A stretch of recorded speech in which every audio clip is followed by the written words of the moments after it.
आधुनिक भारतीय चित्रकला की पृष्ठभूमि। आधुनिक भारतीय चित्रकला का इतिहास एक उलझलपूर्ण किंतु विकासशील कला का इतिहास है। इसके आरंभिक सूत्र इस देश के इतिहास तथा भौगोलिक परिस्थितियों से जुड़े हुए हैं।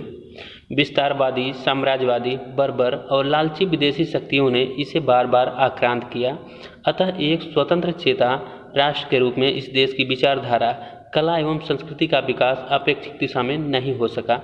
आधुनिक युग में भी ब्रिटिश सत्ता के भारत से चले जाने के उपरांत इस देश की कला का विकास सम्यक रीति से नहीं हो पा रहा है। न हम अपनी परंपराओं और अतीत को ही सही ढंग से समझते हैं और न पश्चिमी आंदोलनों के भारत देश पर पड़ने वाले आवश्यक अथवा अनावश्यक प्रभावों को ही गंभीरता से सोच पा रहे हैं।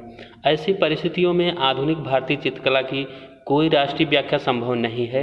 जैसे कोई झरना गिरकर अनेक छोटी छोटी धाराओं में बहने लगे, यहाँ तक कि कुछ पतली धाराएं नालियों में बदल जाए। कुछ ऐसी ही स्थिति आज भारतीय चित्रकला की है। पिछले युगों को छोड़कर यह धारा जिस प्रकार आगे बढ़ी है, उसका ही संक्षिप्त इतिहास अगले पृष्ठों में प्रस्तुत किया जा रहा है। आधुनिक भारतीय चित्रकला का इतिहास प्रचलित परंपरागत कला शैलियों, राजस्थानी, पहाड़ी तथा मुगल के अवसान तथा भारत में अंग्रेजी साम्राज्य की स्थापना के साथ जुड़ा हुआ है।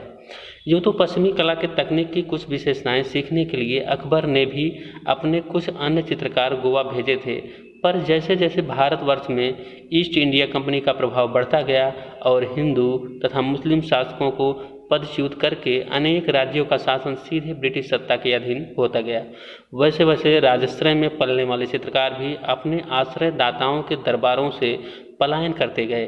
भारत में कुछ पश्चिमी चित्रकार मुख्यतः ईस्ट इंडिया कंपनी अथवा ब्रिटिश शासन के अधिकारियों के साथ आए और कुछ अन्य चित्रकार भारत की समृद्धि की ख्याति सुनकर विदेशी व्यापारियों की भांति भारत में अपना भाग्य आजमाने आए। भारतीय संरक्षकों ने अपनी परंपरागत कला शैलियों का तिरस्कार करते हुए इन पश्चिमी चित्रकारों को अप्रत्याशित प्रोत्साहन दिया, किंतु राजाश्रय से भिन्न यहाँ के लोक जीवन में कलाओं का जो अनिवार्य प्रयोग होता रहा है, उसकी धारा इस युग में भी अविच्छिन्न बहती रही और उसके सौंदर्य को कलाकारों की नई पीढ़ियों ने केवल तभी पहचाना जब यूरोप के कला मर्मज्ञों ने आदिम कला तथा लोक कला की शक्ति की भूरी भूरी प्रशंसा की है। भारतीय लोक कलाओं का प्रभाव आज हम देश के मूर्धन्य कलाकारों पर देखते हैं। भारत में अंग्रेजी शासन के फलस्वरूप कला के क्षेत्र में दो प्रभाव पड़े। एक तो यह कि स्थानीय चित्रकारों ने अपनी समझ के अनुसार पश्चिमी कला के मिश्रण से एक संकर कला शैली का सूत्रपात किया, जिसे कंपनी शैली कहा जाता है। दूसरा यह कि समाज के उन सभी वर्गों में जो कलाओं के संरक्षक समझे जाते हैं, पश्चिमी कला के प्रति आदर भाव और अपनी कला के प्रति हीनता का भाव उत्पन्न हुई। स्वयं अंग्रेजों ने इस भावना को बढ़ाने तथा पश्चिमी चित्रकारों को भारत में प्रोत्साहित करने का भरपूर प्रयत्न किया। जो भारतीय चित्रकार पश्चिमी शैली में कार्य करते थे, अंग्रेजों ने उनकी भी पीठ थपथपाई। 19वीं शताब्दी के मध्य आते आते राजस्थानी, पहाड़ी तथा मुगल शैलियों में पर्याप्त ह्रास हो गया था। राजस्थान की प्रमुख शैलियों मेवाड़, बूंदी, मालवा, जोधपुर, किशनगढ़ आदि की शैलियों के अत्यंत दुर्बल हो जाने और जयपुर शैली के व्यापक प्रसार के कारण राजस्थानी कला की पहले जैसी स्थिति नहीं रही थी। जयपुर शैली के चित्रों की मांग बढ़ जाने के कारण घटिया स्तर की असंख्य कृतियों का निर्माण होने लगा, जिनमें चरबों के आधार पर प्राचीन चित्रों की अनुकृतियों की संख्या बहुत अधिक थी। 1880 तक आते आते इस शैली पर पर्याप्त यूरोपीय प्रभाव पड़ चुका था।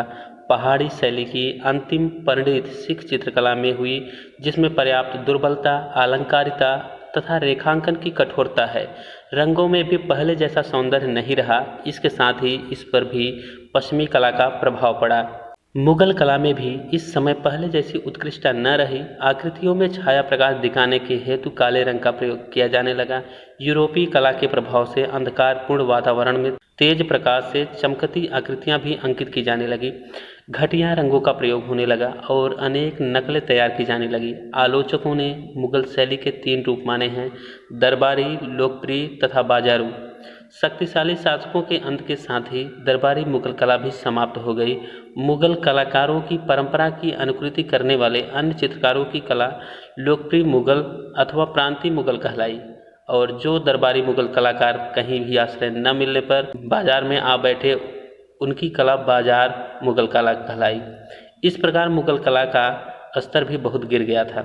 19वीं सदी की दक्षिण की कला में मुगल तत्वों के साथ साथ यूरोपीय तत्वों का बहुत अधिक सम्मिश्रण होने से इसमें भी पहले के समान सौंदर्य नहीं रहा।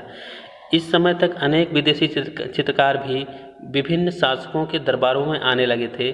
उनके कारण भारत की परंपरागत शैलियों को बड़ा आघात लगा। 19वीं सदी में भारतवर्ष के कई स्थानों पर कुछ स्थानीय शैलियाँ भी चल रही थी। इनमें निम्न शैलियाँ प्रमुख थीं। पहला है बंगाल की पटुआ कला तथा कालीघट की पटचित्रकला। लोक कला के दो रूप हैं, एक प्रतिदिन के प्रयोग से संबंधित और दूसरा उत्सवों से संबंधित। पहले में सरलता है, दूसरे में अलंकारिता, दिखावा तथा शास्त्रीय नियमों के अनुकरण ही की प्रवृत्ति है। पटुआ कला प्रथम प्रकार की है। पटुआ कला और कालीघाट की पट चित्रकला भी एक नहीं है, एक जैसी है। जब कलकत्ता शहर बना तो कुछ ग्रामीण शिल्पी कालीघाट में आकर बस गए और चित्रण करने लगे। वे मूलतः ग्रामीण कलाकार थे। कालीघाट में आकर उनकी पद्धति में परिवर्तन होने लगा। उन्हें शहरी लोगों के लिए चित्रांकन करना पड़ा। अतः इस नई विधि में पटुआ कला की मूल भावना लुप्त हो गई। रूप तो पुराने ढंग पर ही बनाए गए, पर विषय वस्तु में परिवर्तन हो गया। इस प्रकार रूप और प्रतिपाद्य की एक सूत्रता समाप्त हो गई और कला अपने आदर्श से विमुख हो गई। विशुद्ध पटुआ कला अत्यंत प्राचीन है। इस कला के कुछ मूल आधार खोज लिए गए थे, पर धीरे धीरे ग्रामीण जीवन में इसके चित्रों की मांग बढ़ जाने के कारण इस कला में यांत्रिक पुनरावृत्ति तथा व्यावसायिकता का समावेश हो गया। आज के बंगाली पटुआ कलाकार इस कला का अर्थ भी नहीं समझते, किंतु इसके रूपों का आधार इतना दृढ़ है कि अत्यधिक यांत्रिक होने पर भी इसके मूल रूप पूर्णतः विलुप्त हुए हैं। पटुआ कला में पिछले युग के मानव द्वारा समझे गए प्रकृति के सारभूत तत्व प्रकट हुए हैं, अतः यह प्रकृति की यथार्थ प्रतिकृति नहीं है। यह चारों ओर के वातावरण से मनुष्य के मन में उठे संवेगों की सीधी अभिव्यक्ति है। अतः इसमें वस्तुओं के केवल आवश्यक तत्वों को लेकर ही रूप रचना कर दी जाती है। संसार भर की आदिम कलाओं में यह प्रवृत्ति मिलती है, पर यह उनसे इस रूप में भिन्न है कि एक तो पटुआ कला के स्रोत स्थानीय मिथक है, दूसरे पटुआ कलाकार परिष्कृत कला को भी देखता है जो शहरों में चलती रहती है। पटुआ कला मिथकों तथा विश्वासों पर जीवित रही है। आदिम कला में अलग अलग आकृतियों में तो लयात्मकता है, पर संपूर्ण संयोजनों में नहीं है। पटुआ कला के सभी रूप एक काल्पनिक अंतर्जगत की वस्तु है, एक रहस्य सूत्र से वे आपस में संबंधित हैं। उनका वास्तविक जीवन से कोई संबंध नहीं होता है, ब्रह्मांड के सारभूत रूपों से होता है। पटुआ कला ने अपने मिथक विश्वासों को सरल रूपों में प्रस्तुत किया, उन्हें कोमल अथवा जटिल नहीं होने दिया। उसके सामने परिष्कृत कला भी थी, किंतु उसने उसकी अनुकृति नहीं की। अगला है कालीघाट के पटचित्र। कालीघाट के पटचित्रों में व्यावसायिकता के साथ साथ शहरीपन भी आ गया है। उनके विषय तो नए हो ही गए हैं, सामग्री में भी परिवर्तन हुआ है। कालीघाट कलकत्ता में काली मंदिर के निकट के बाजार में बिकने वाले इन पटचित्रों को प्रायः दर्शनार्थी भक्तजन खरीद ले जाते हैं। ये प्रायः टाट, कपड़ा, कागज अथवा कपड़े पर चिपके कागज तथा कैनवास पर बनाए जाते हैं। इनमें प्रायः धार्मिक कथाओं, देवी देवताओं की छवियों अथवा सामाजिक विषयों का अंकन रहता है। हास्य तथा व्यंग के चित्र भी अंकित किए जाते हैं। खनिज रंगों से टेम्परा विधि में चित्रण करके तुलिका द्वारा बाह्य रेखांकन कर दिया जाता है। पट चित्रण की परंपरागत विधि में टाट पर गोबर मिट्टी का छना हुआ गाढ़ा लेप करके सुखा लिया जाता है, फिर उसे घोंटकर चिकना कर लेते हैं। तत्पश्चात उस पर खनिज रंगों से तुलिका द्वारा आकृति रचना करते हैं। 19वीं तथा 20वीं शताब्दी में कालीघाट में पटचित्रों तथा कागज पर बने चित्रों का बहुत प्रचार रहा है। इनमें लोक शैली के साथ साथ कहीं कहीं यूरोपीय टेक्निक का भी सम्मिश्रण किया गया है। कालीघाट के अतिरिक्त इस प्रकार के चित्र मिदनापुर, हुगली, चंद्रनगर, बर्दवान तथा मुर्शिदाबाद में भी अंकित किए जाते रहे हैं। जया अप्पा स्वामी के अनुसार इसके प्राचीन उदाहरण 1850 ईस्वी से पूर्व के नहीं मिलते। अगला शैली है उड़ीसा के पटचित्र। 17वीं सदी की उड़ीसा की स्थानीय चित्रकला में मुगल, दक्षिणी तथा विजयनगर की कला शैलियों का सम्मिश्रण हुआ। इनके प्रभाव से लोक कला का वेग, अपभ्रंश शैली की अंतराल व्यवस्था, विजयनगर शैली का आकृति विधान, दक्षिण शैली की अलंकारिता तथा मुगल शैली की रेखांकन की बारीकी का सम्मिश्रण हुआ। यही शैली 18वीं 19वीं सदी की उड़ीसा की पट चित्रकला में आगे विकसित हुई, जिस पर कालीघाट की शैली का प्रभाव भी पड़ा। वृक्षों का लताओं के समान अंकन भी इस शैली की एक मुख्य विशेषता है। 19वीं सदी में इस पर कंपनी शैली का प्रभाव भी पड़ने लगा। इस शैली के चित्रकार मुख्य रूप से कपड़े पर ही चित्रांकन करते रहे हैं। इस शैली के चित्र प्रायः जगन्नाथपुरी में आने वाले तीर्थयात्री एवं पर्यटक खरीद कर ले जाते हैं। अतः विशाल पैमाने पर साधारण कुट के चित्रों की लोक शैली के समान ही रचना होती रही है। धार्मिक कथानकों के पुस्तक चित्र भी बनाए गए हैं। प्रायः राधा कृष्ण के कथानक संबंधी चित्रों की अधिकता है। अगला शैली है नाथद्वारा के पटचित्र। नाथद्वारा यूँ तो मेवाड़ शैली की प्रसिद्ध केंद्र रहा है, तथापि श्रीनाथ जी के दर्शनों को आने वाले तीर्थयात्रियों में प्रसाद के साथ साथ धार्मिक दृष्टि से चित्रों की भी बड़ी मांग रहती है। इस मांग को पूरा करने के लिए सामान्य स्तर की शैली में पटचित्र यहाँ बहुत बड़ी संख्या में बनते हैं। प्रायः भगवान श्री कृष्ण के बाल एवं ग्वाल स्वरूप तथा गोपिकाओं और रास से संबंधित घटनाओं एवं श्रीनाथ जी की छवियों को ही चित्रित किया जाता है। यहाँ बने पटचित्र पिछवाइयों के रूप में भी प्रचलित हैं और सामान्य रूप से लटकाए जाने वाले चित्रों के रूप में भी। प्रायः टेम्परा विधि से राजस्थानी कला की परंपरा में ही चित्रण किया जाता है, पर सरलीकरण इतना अधिक है कि यदि इन्हें चाहे तो लोक कला के समकक्ष रख सकते हैं। यहाँ की वर्तमान परंपरागत शैली में मेवाड़ के अतिरिक्त किशनगढ़, जयपुर तथा मुगल शैलियों का भी सम्मिश्रण हुआ है। खूबीराम, घासीराम, हीरालाल, नरोत्तम नारायण, लक्ष्मीलाल, नंदलाल, गिरधारीलाल, भंवरलाल, नैनसुख, राजेंद्र शर्मा, गुलाब जी मिस्त्री, घनश्याम, शंकरलाल आदि यहाँ के प्रसिद्ध चित्रकार हैं और इनमें से अनेक चित्रकारों की कृतियाँ मुद्रित तथा लोकप्रिय हुई हैं। इनका कार्य प्रायः व्यावसायिक स्तर का है। इनमें से अनेक चित्रकारों की कृतियाँ कैलेंडरों के माध्यम से घर घर में पहुँच चुकी है। नाथद्वारा की शैली से मिलते जुलते अनेक चित्र मथुरा तथा वृंदावन के बाजारों में भी बनते और बिकते हैं। इनमें मुख्यतः जयपुर, किशनगढ़ तथा मेवाड़ की कला का प्रभाव रहता है। अगला शैली है तंजौर शैली। तंजौर शैली के चित्र। तंजौर शैली प्राचीन काल से ही कलाओं का समृद्ध केंद्र रहा है। चोल राजाओं के समय यहाँ पर्याप्त उन्नति हुई थी। 18वीं तथा 19वीं सदी में भी यहाँ मुगल शैली के सम्मिश्रण से चली आ रही दक्षिणी शैली का ही प्रचलन था, किंतु धार्मिक तथा परंपरागत विषयों के चित्र परंपरागत शैली का आधार लेकर निर्मित किए जाते रहे।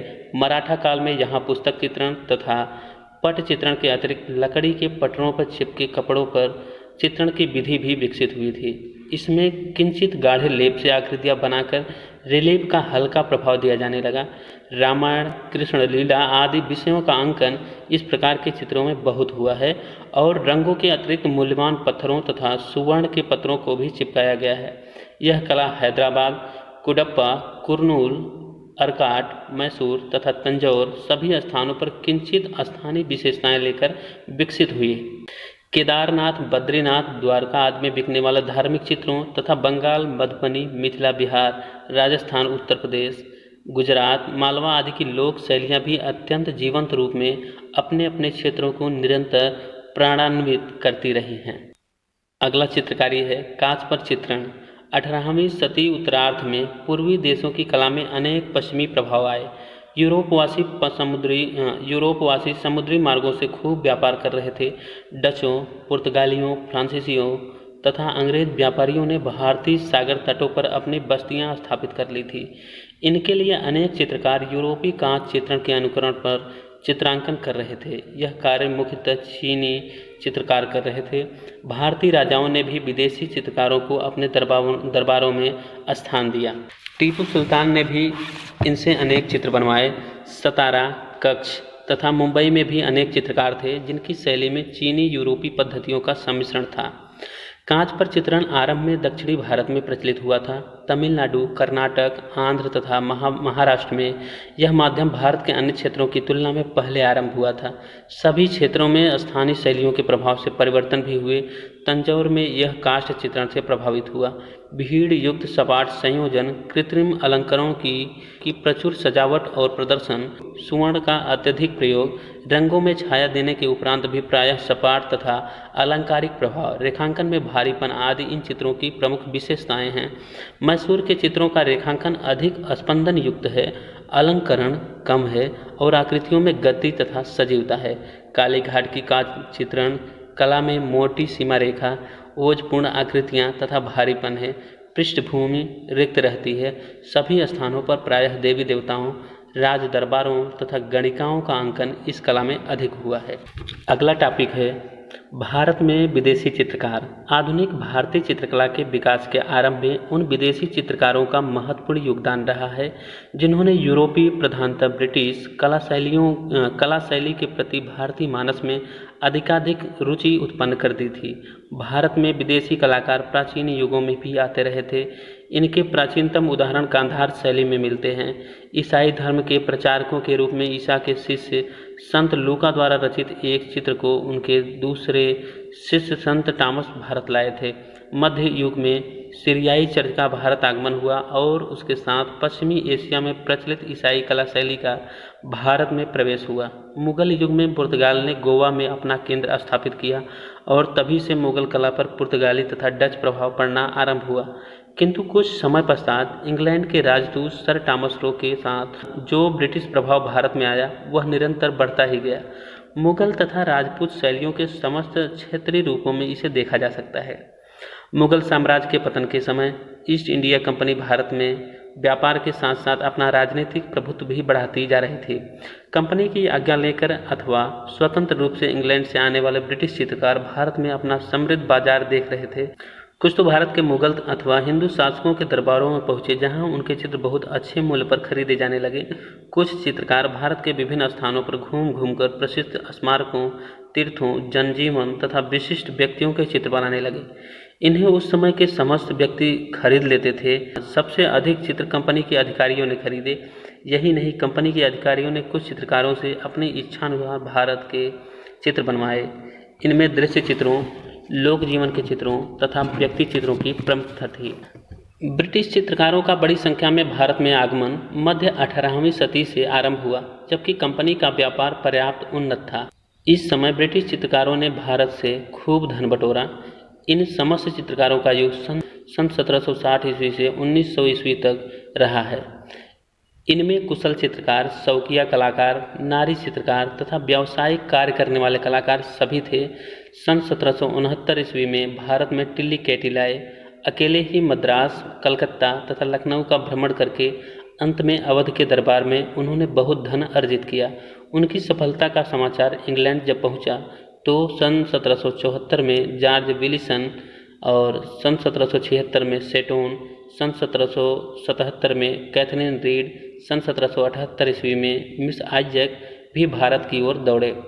जब ये कलाकार धनवान होकर इंग्लैंड पहुँचे तो वहाँ से अनेक श्रेष्ठ चित्रकारों की भीड़ भारत में अपना भाग्य आजमाने आ पहुँची।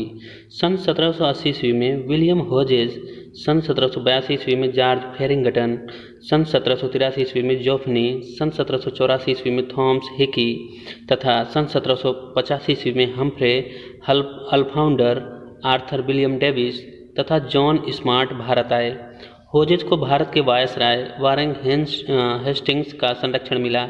फेरिंगटन ने मुर्शिदाबाद को अपना केंद्र बनाया। भारत के विभिन्न स्थानों के चित्रों की दृष्टि से जोफनी सर्वाधिक लोकप्रिय हुए। आर्थर विलियम डेविस के चित्र भी बहुत प्रसिद्ध हुए।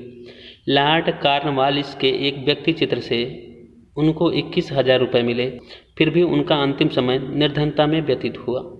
ब्रिटिश चित्रकारों में से एमिल ईडन, जीटी विग ने, आगस्तो सोप्त ने पंजाब में भी चित्रांकन किया और यह लाहौर में महाराजा रणजीत सिंह के दरबार में भी पहुँचे।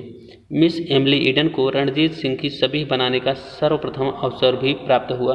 बाद में विंटर हाल्टर, हार्डिंज, रिचमंड तथा प्रिंस ए सॉल्टिकॉफ भी पंजाब में सिख शासकों का चित्रण करते रहे। अगला टॉपिक है डैनियल चित्रकार।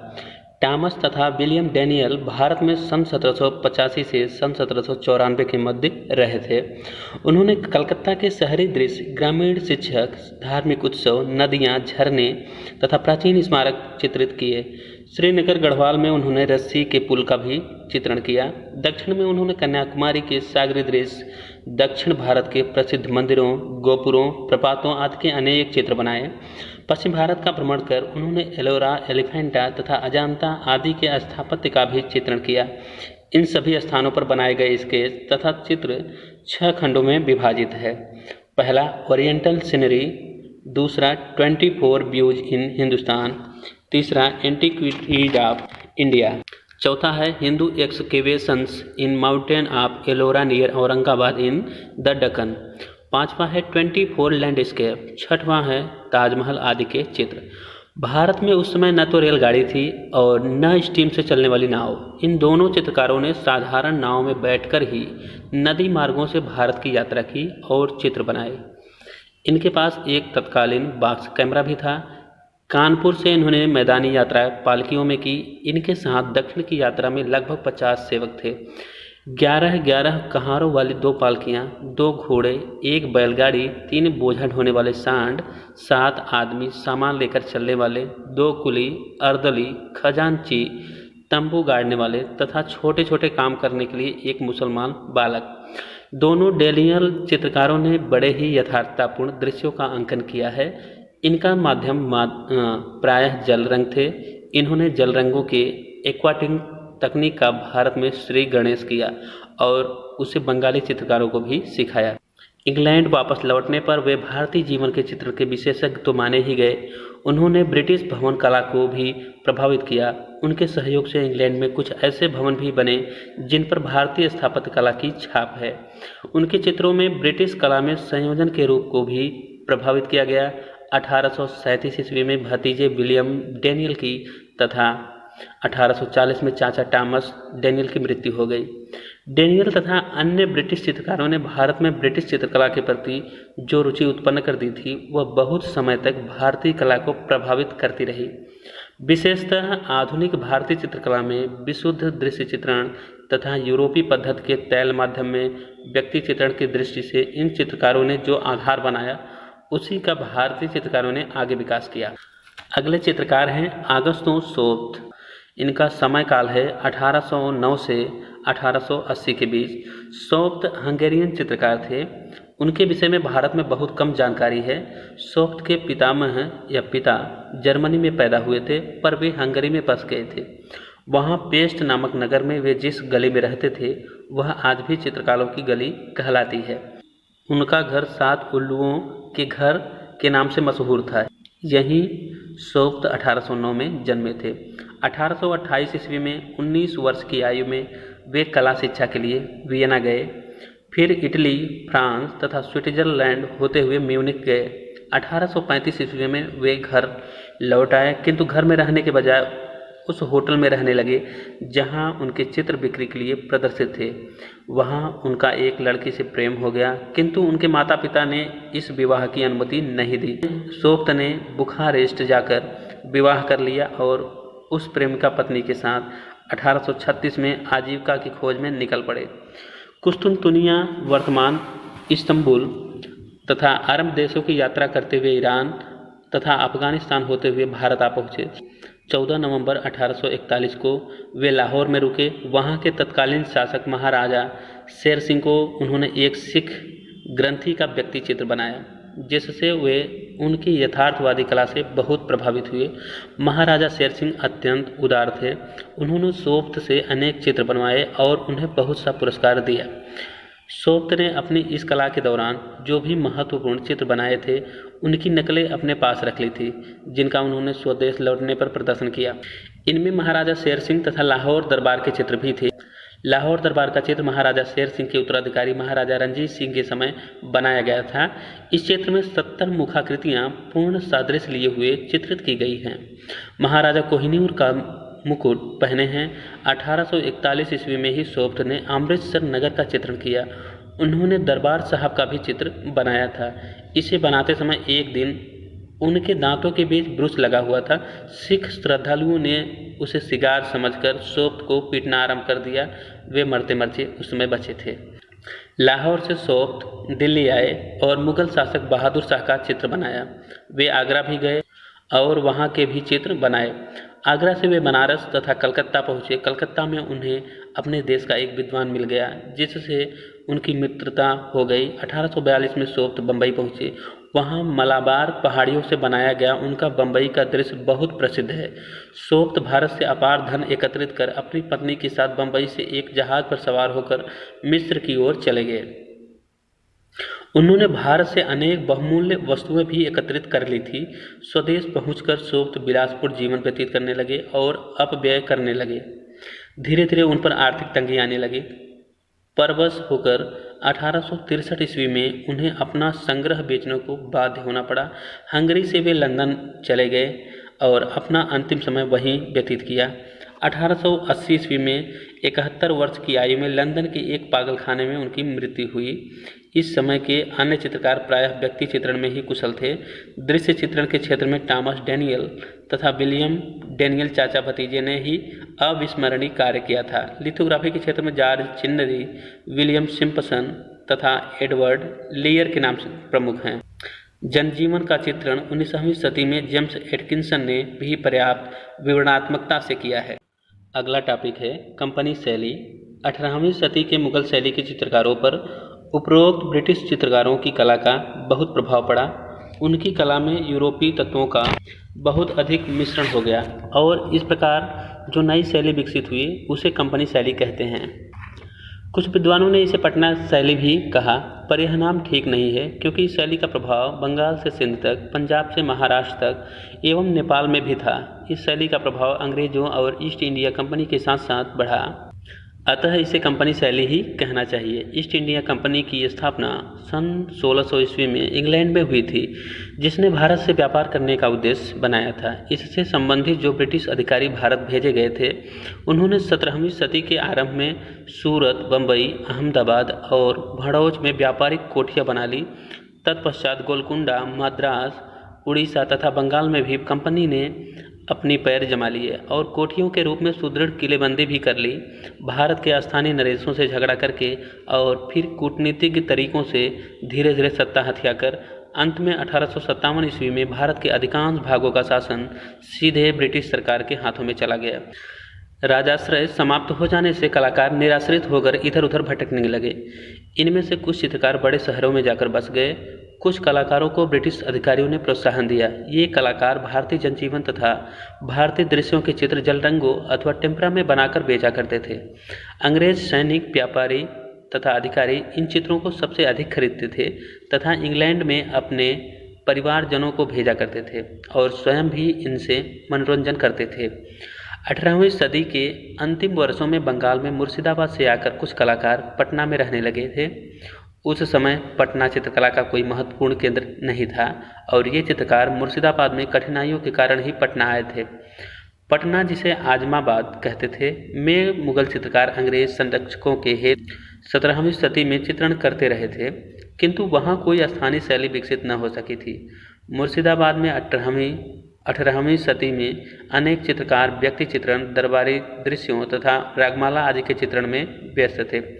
सन 1756 ईस्वी में नवाब अलीवर्दी खां की मृत्यु से मुर्शिदाबाद की कला को भी धक्का लगा। उसके जीवन काल में भी अफगानों तथा मराठों ने नदी पार करके शहर को लूटा था।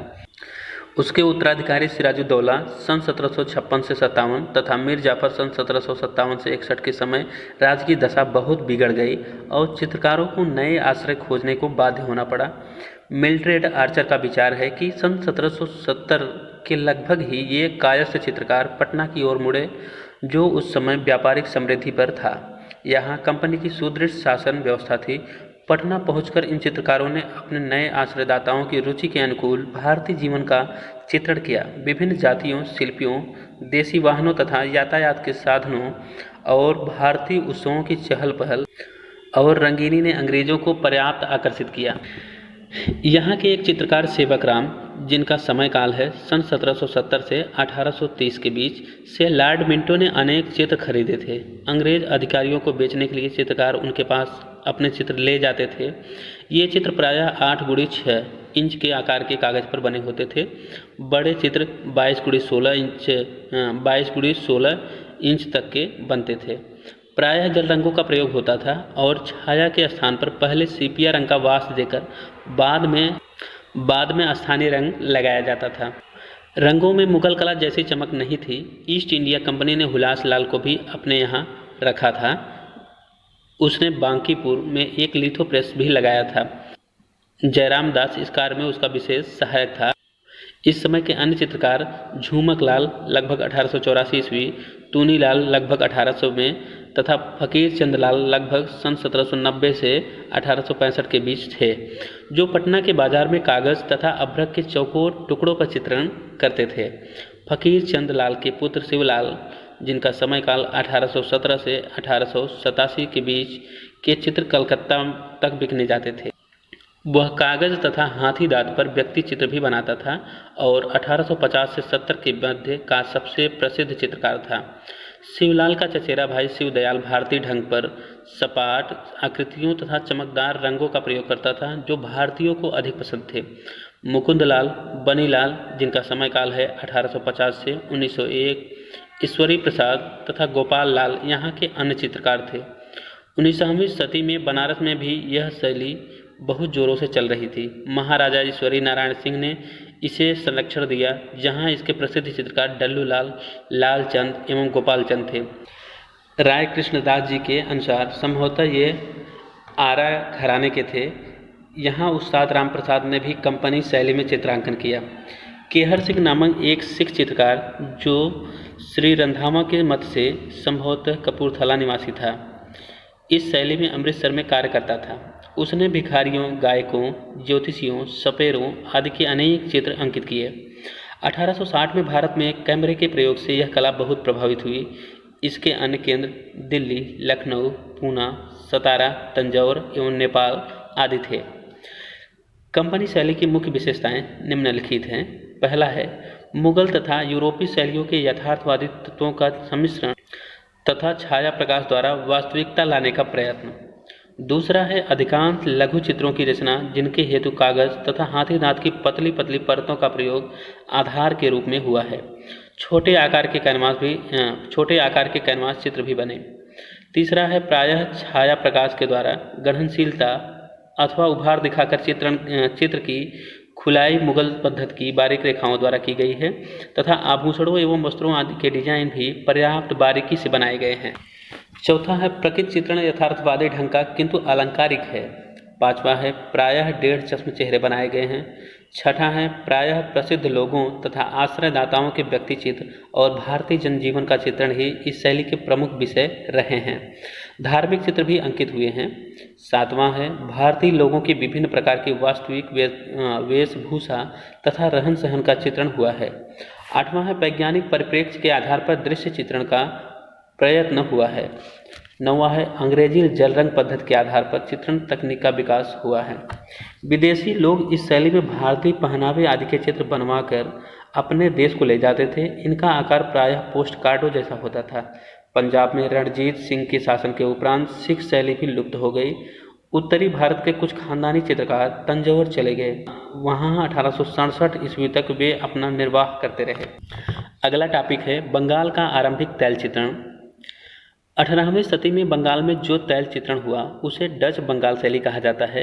इससे स्पष्ट है कि यह माध्यम डच कलाकारों से बंगला कलाकारों ने सीखा था। आरंभ में यह चिनसुरा, चंद्रनगर, कलकत्ता में प्रयुक्त किया गया। इस समय इसकी सामग्री भी विदेशों से मंगाई जाती थी। 18वीं सदी उत्तरार्ध से इस माध्यम में भारतीय विषयों का चित्रण होने लगा। संभवतः इसका प्रभाव काली घाट की पट चित्रकला पर भी पड़ा। आरंभ में धार्मिक विषयों के चित्रण को संरक्षकों का प्रोत्साहन मिला। अंग्रेजों की जीवन पद्धति की नकल करने वाले भारतीय नरेश तथा अधिकारी अपने घरों को मिलाकर एक शब्द बना अथवा रोमांटिक शैलियों के चित्रों से सजाते थे। यद्यपि उस समय भारत में कुछ ब्रिटिश चित्रकार भी कार्य कर रहे थे, पर बंगला कलाकारों पर उनका प्रभाव नहीं पड़ा। इनकी शैली का प्रधान तत्व भारतीय ही रहा। इन चित्रों का आकार यूरोपीय तैल चित्रों की भांति बड़ा नहीं है। रंग योजनाओं तथा छाया प्रकाश आदि में भी यूरोपीय तकनीक का अनुकरण नहीं है। केवल कहीं कहीं यूरोपीय विधियों का प्रयोग हुआ है, जैसे दूरगामी परिप्रेक्ष्य के नियमों का यथार्थवादी ढंग से पालन तथा देवी देवताओं के चित्रण में मानवीय भावना का पुट। ये चित्र 3 प्रकार के विषयों के हैं। पहला है भारतीय देवी देवताओं के चित्र, दूसरा वर्णनात्मक विषयों तथा घटनाओं के चित्र तथा तीसरा है व्यक्ति चित्र एवं जनजीवन के चित्र। देवी देवताओं में दुर्गा के चित्र अधिक बने। काली तथा अन्नपूर्णा का भी अंकन हुआ। द्वितीय प्रकार के चित्रों में पौराणिक घटनाओं का अंकन अधिक किया गया। तीसरे प्रकार में व्यक्ति चित्रों के अतिरिक्त प्राकृतिक दृश्य आदि का अंकन हुआ। इन चित्रों का केवल माध्यम ही तैल था। अन्य बातों में ये भारतीय परंपरागत पद्धतियों का प्रयोग करते थे।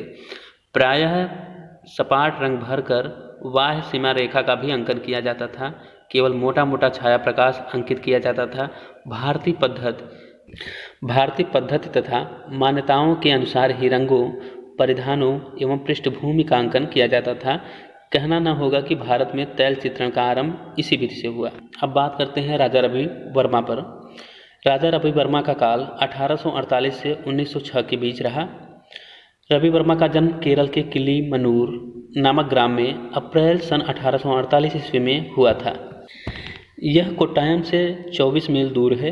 वे राजकीय वंश के थे और त्रावणकोर तिरुवांकूर के प्राचीन राज परिवार से संबंधित थे। उनके चाचा को चित्रकला का बड़ा शौक था। उन्हीं के कारण रवि वर्मा की भी रुचि इस ओर बढ़ी। आरंभ में उन्होंने तंजौर शैली के चित्रकार अलागिरी नायडू से कला की शिक्षा प्राप्त की, जो त्रिवेंद्रम के महाराजा द्वारा दरबार में लाए गए थे। रवि वर्मा जब 14 वर्ष के हुए तो तत्कालीन राजकीय चित्रकार रामास्वामी नायडू से कला का अध्ययन किया। 1866 ईस्वी में उन्होंने वहाँ की महारानी लक्ष्मीबाई की छोटी बहन से विवाह किया। 1868 ईस्वी में महाराजा ने थियोडोर जैनसन नामक एक ब्रिटिश चित्रकार को दरबार में आमंत्रित किया। महाराजा के द्वारा कहने पर उन्होंने भी रवि वर्मा को यूरोपीय तकनीकी शिक्षा दी। रवि वर्मा ने उसे बड़े मनोयोग से सीखा। विवाह के द्वारा राजकीय परिवार से संबंधित होने के कारण रवि वर्मा स्थानीय ब्रिटिश रेजिडेंट के संपर्क में आए, जिन्होंने मद्रास में सन 1873 ईस्वी में हो रही चित्र प्रदर्शनी में भाग लेने हेतु रवि वर्मा को प्रोत्साहित किया। बकिंगम के ड्यूक ने, जो उस समय मद्रास के गवर्नर थे, रवि वर्मा से अनेक चित्र खरीदे। जब प्रिंस ऑफ वेल्स सन 1875 में त्रिवेंद्रम आए तो वहाँ के महाराजा ने रवि वर्मा के चित्र उन्हें भेंट किए।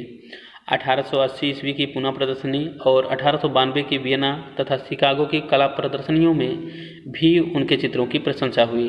बड़ौदा तथा मैसूर के महाराजाओं ने अपने यहाँ उनसे अनेक चित्र बनवाए। धीरे धीरे उनके चित्रों की इतनी मांग बढ़ी कि उसे पूरा करना कठिन हो गया। बड़ौदा के तत्कालीन दीवान राजा सर माधव राव के परामर्श से राजा रवि वर्मा ने पूना में एक मुद्रालय स्थापित किया, जिसे लिथोग्राफी के नाम से जाना जाता है, जिसके कारण उनके चित्र प्रत्येक भारतीय हिंदू के घर में पहुंच गए। इसके पश्चात किलीमनूर में रहते हुए वे जीवन के अंतिम क्षणों तक चित्र बनाते रहे। 1 अक्टूबर सन 1906 को उनका देहावसान हो गया। रवि वर्मा की कला। रवि वर्मा ने चित्रकला की शिक्षा थियोडोर जैनसन नामक यूरोपीय चित्रकार से प्राप्त की थी। उनके दूसरे शिक्षक मदुरै के अलागिरी नायडू, जो तिरुवांकूर के महाराजा के आश्रम में यूरोपीय शैली में काम करने वाले कुशल चित्रकार थे। रवि वर्मा के चित्र बहुत लोकप्रिय हुए। इस लोकप्रियता का कारण चित्रों का धार्मिक होना था। रवि वर्मा तथा यूरोपीय शैली में काम करने वाले अन्य भारतीय चित्रकारों का काम कभी भी कला की दृष्टि से बहुत ऊंचा नहीं बन पड़ा। डॉक्टर आनंद कुमार स्वामी का कथन है कि रवि वर्मा की अच्छी से अच्छी कृतियां भी दूसरी श्रेणी के ऊपर नहीं उठ सकी हैं। फिर भी यूरोपीय प्रभाव ने भारतवासियों को ऐसा चकाचौंध कर दिया था कि उनकी त्रुटियों की ओर किसी का ध्यान नहीं गया। अनेक राजा महाराजाओं ने उनकी कृतियों से अपने महल सजाए। श्रेष्ठ कलाकृतियां न होते हुए भी यूरोपीय कला शैली के प्रचार के उद्देश्य से अनेक अधिकारियों ने उन्हें बढ़ावा दिया। वे किसी ऐसी मौलिक शैली के विकास में असमर्थ रहे जिसे भारतीय कहा जा सके और अन्य कलाकार उसकी परंपरा का अनुकरण कर सके। रवि वर्मा की आलोचना में यह कहा जाता है कि उनके चित्र नाटकीय हैं। यह बात बहुत अंशों तक सही भी है। रवि वर्मा पर तत्कालीन नाटक मंडलियों का प्रभाव पड़ा था। उन्होंने प्राचीन वेशभूषाओं की खोज की थी और उत्तर भारत का भ्रमण भी किया था, किंतु अपनी खोज में वे सफल नहीं हुए थे। अतएव उन्होंने तत्कालीन लोक जीवन तथा नाटक मंडलियों से प्रेरणा ग्रहण की और बहुत कुछ उसी आधार पर प्राचीन देवी देवताओं तथा पुराणों से संबंधित चित्र बनाए। रवि वर्मा का प्रयास व्यक्तिगत था। पाश्चात्य विचारधारा उन पर हावी थी, फिर भी उनके प्रयत्नों की अवहेलना की जा सकती। उन्होंने हमारा ध्यान अतीत के आदर्श महापुरुषों की ओर आकर्षित किया। वे धार्मिक होते हुए भी अंतर्राष्ट्रीय विचारों वाले थे, इसलिए उन्होंने भारतीय विचारधारा और पश्चिमी शैली के समन्वय से एक नवीन स्वरूप की संभावना व्यक्त की थी।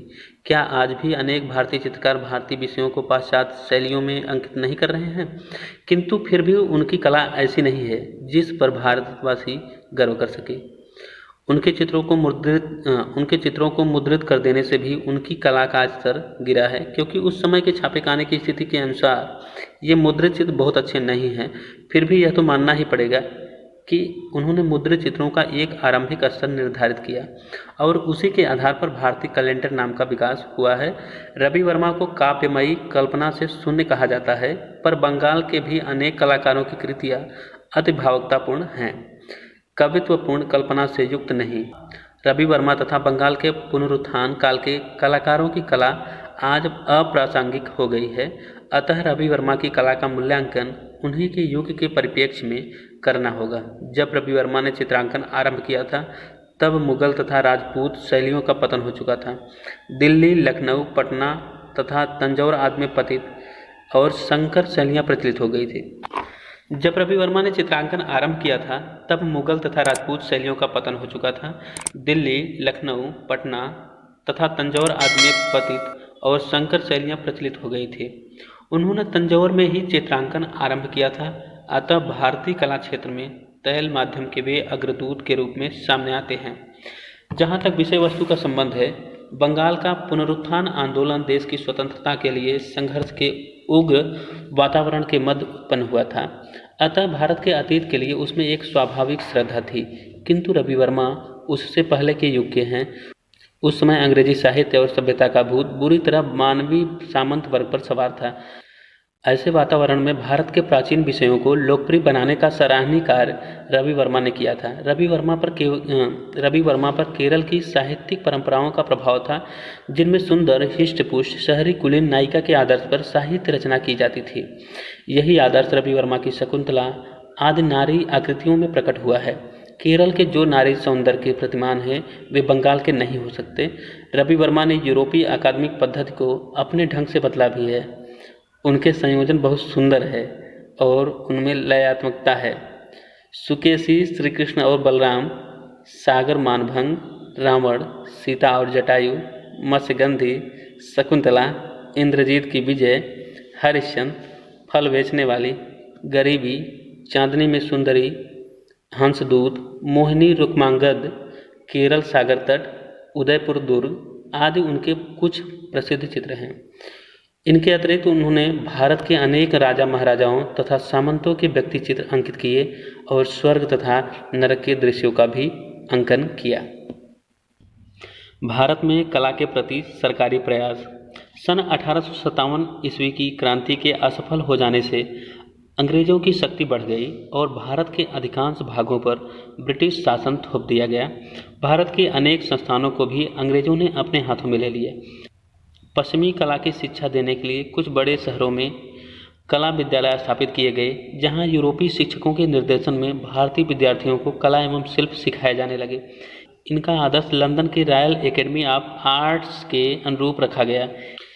इन विद्यालयों ने धीरे धीरे जनरुचि को प्रभावित करना आरंभ कर दिया, किंतु इन्हीं कला विद्यालयों में आगे चलकर भारतीय कला के प्रशंसक शिक्षक तथा विद्यार्थी आए, जिनके कारण इनमें प्रचलित पाठ्यक्रमों में भी समय समय पर परिवर्तन किए गए। पहला विद्यालय था मद्रास कला विद्यालय। यह विद्यालय 1850 ईस्वी में मद्रास रेजिमेंट के शल्य चिकित्सक डॉक्टर एलेक्जेंडर हंटर द्वारा स्थापित किया गया, जिसे 1852 ईस्वी में सरकार ने अपने हाथों में ले लिया। 1876 ईस्वी में इसे वास्तुशिल्पी कार्यशाला में बदल दिया गया। 1884 ईस्वी में श्री E.V. हैवेल इसके प्रधान शिक्षक नियुक्त हुए। इसके पाठ्यक्रम में भारतीय पद्धति के चित्रांकन का समावेश किया गया। यहाँ तैल माध्यम में जो चित्रण किया जाता था वह यथार्थवाद और प्रभाववाद के मिश्रित स्वरूप जैसा था। दक्षिण भारत में वास्तुशिल्प, मूर्तियों के तक्षण तथा ढलाई की जो समृद्ध परंपरा थी, उसके कारण दक्षिण भारत के शिल्पियों को इस विद्यालय से कोई विशेष लाभ नहीं हुआ। सन 1929 ईस्वी में यहाँ देवी प्रसाद राय चौधरी प्रधानाचार्य नियुक्त किए गए। वे अवनींद्रनाथ के संपर्क में रहे थे और उनके अनुगामी भी थे। बंगाल शैली में वे पारंगत थे, किंतु मूर्ति रचना उनका प्रिय क्षेत्र था। मद्रास कला विद्यालय में एक तो उन्होंने पाठ्यक्रम में पूर्वी कला शैलियों का समावेश किया, दूसरे कला विद्यालय की शिक्षा में आधुनिक तत्वों को भी जोड़ दिया। परिप्रेक्ष्य की परंपरागत पद्धति तथा प्राचीन कृतियों की अनुकृति के स्थान पर जीवित मॉडल से स्केच तथा चित्रांकन पर उन्होंने बल दिया। आज भी यह विद्यालय इस प्रकार के पाठ्यक्रम की प्रसिद्ध शिक्षण संस्थान है। अगला कला विद्यालय है कलकत्ता कला विद्यालय। इस कला विद्यालय की स्थापना 1854 ईस्वी में चित्रकला तथा मृत्तिका आकृति रचना क्ले मॉडलिंग की शिक्षा देने के लिए की गई थी। कुछ समय पश्चात उत्कीर्णन यानी एनग्रेविंग, अम्लांकन यानी एचिंग तथा अश्वमुद्रण यानी लिथोग्राफी का भी पाठ्यक्रम आरंभ किया गया। यहाँ के आरंभिक शिक्षक रिगार्ड, एग्यार तथा फाउलर आदि थे। तदुपरांत यहाँ रेखांकन यानी ड्राइंग को एक स्वतंत्र विषय के रूप में समाविष्ट किया गया। 1864 में सरकार ने इसे अपने हाथों में लिया। 1876 ईस्वी में यहाँ एक कला विधि का आरंभ हुआ। इसमें ब्रिटिश चित्रकारों से क्रय किए गए दृश्य चित्र, स्मारकों के चित्र तथा भारतीय जनजीवन की विविध झांकियाँ एवं वेशभूषा के चित्र तथा अभियांत्रिक रेखा चित्र, इंजीनियरिंग ड्राइंग्स प्रदर्शित किए गए। 1885 ईस्वी में भारतीय पद्धति के भित्ति चित्रण का शिक्षण भी आरंभ किया गया, किंतु वह लोकप्रिय नहीं हो सका। श्री ए.वी. हैवेल, जो मद्रास में थे, 6 जुलाई 1896 में स्थानांतरित होकर कलकत्ता आए। मद्रास में रहकर दक्षिण भारत के परंपरागत शिल्प के वैभव का उन्होंने अनुभव किया था, अतः उन्हें कलकत्ता कला विद्यालय के विदेशी पाठ्यक्रम को देखकर निराशा हुई। उन्होंने कहा कि यहाँ आकार कल्पना यानी डिजाइनिंग पर बिल्कुल ध्यान नहीं दिया जाता, जो समस्त कला की नींव है, बल्कि यहाँ इंग्लैंड के प्रादेशिक विद्यालयों की 40 वर्ष पुरानी निकृष्ट परंपरा अपनाई जा रही है और पूर्वी कला की उपेक्षा करके भारतीय कला विद्यार्थियों को दिग्भ्रमित किया जा रहा है। श्री हैवेल ने सर्वप्रथम कला विधि के चित्रों को बदल दिया, फिर तत्कालीन वायसराय लॉर्ड कर्जन से आज्ञा लेकर यूरोपीय चित्र बेच दिए गए और नेपाल के पीतल के कलात्मक पात्र, अजंता के चित्रों की अनुकृतियाँ तथा मुगल शैली के लघु चित्र संकलित कर भारतीय चित्र विधि की स्थापना की। इन प्रयत्नों से प्रभावित होकर अवनींद्रनाथ ठाकुर उनके संपर्क में आए। श्री हैवेल ने अवनी बाबू को कलकत्ता कला विद्यालय में अपने सहयोगी के रूप में आमंत्रित किया और 1898 में उन्हें उप प्रधानाचार्य के पद पर नियुक्त करा दिया। 1905 से 1915 तक वे प्रधानाचार्य रहे। भारत की स्वतंत्रता के लिए चल रहे राष्ट्रीय आंदोलन तथा जापानी दार्शनिक ओकाकुरा के विचारों से प्रभावित होकर अवनी बाबू ने भारत के साथ साथ चीन तथा जापान की कलाओं के अध्ययन को भी पाठ्यक्रम में सम्मिलित कर लिया और भारतीय परंपरागत चित्रण पद्धति की शिक्षा देने के लिए पटना के चित्रकार ईश्वरी प्रसाद को तथा जयपुर से भित्ति चित्रकारों को आमंत्रित किया।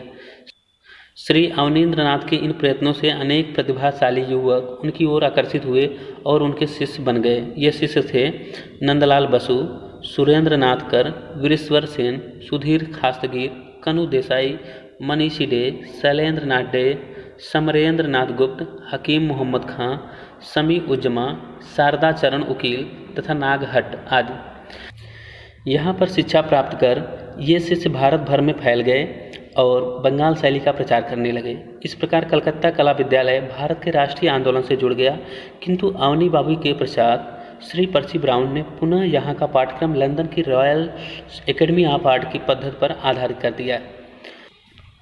अगला विद्यालय है बम्बई कला विद्यालय। सन 1857 ईस्वी में बम्बई के एल्फिंस्टन इंस्टीट्यूशन में प्रसिद्ध पारसी उद्योगपति सर जमशेद जी भाई टाटा के उदार अर्थदान से 2 मार्च को कला की कक्षाएं आरंभ की गई, जिनमें डिजाइन तथा उत्कीर्णन का पाठ्यक्रम सम्मिलित किया गया और शिक्षण एक नवीन भवन में स्थानांतरित कर दिया गया। सन 1866 में अलंकारिक चित्रण, मॉडलिंग, लोहे के जालीदार काम का पाठ्यक्रम भी आरंभ हो गया। 1878 में एक नवीन भवन निर्मित किया गया और 1879 ईस्वी में ड्राइंग विषय अपने संपूर्ण पाठ्यक्रम के साथ सिखाया जाने लगा।